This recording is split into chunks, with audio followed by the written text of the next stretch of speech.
se cadra é o rostro máis coñecido do nacionalismo nas últimas décadas. Vese con forzas de liderar, de encabezar, de salir nun cartel outra vez así nas vallas das autopistas, unha foto de Beiras. No cartel xa son moi feo para facer cartéis.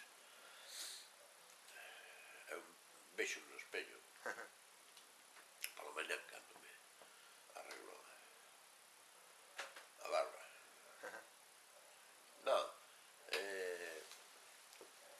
eu plantexei no propio encontro, na fase da asamblea, cando se estaban nas negociacións con Más Galiza e cos demais, etc.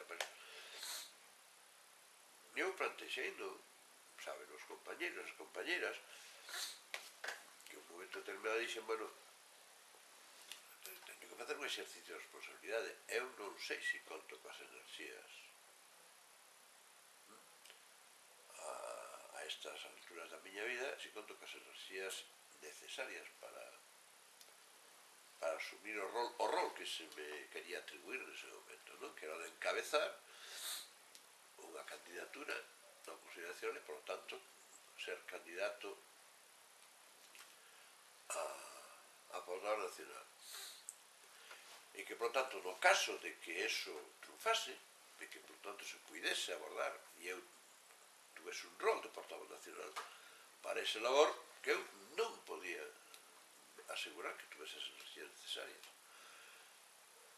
Ben, isto finalmente acordouse que de todas maneiras que sí, que o que había que traballar con un grupo ben coherente, pois un traballo de grupo e non que pivotase todo, gravitase sobre unha persoa, por moi portavoz nacional que fose.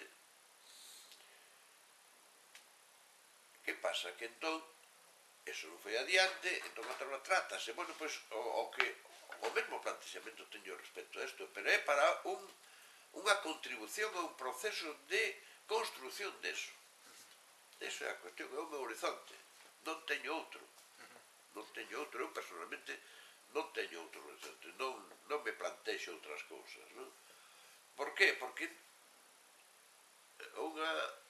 eso combina con algo que tamén dixen incluso na propia asamblea do domingo pasado.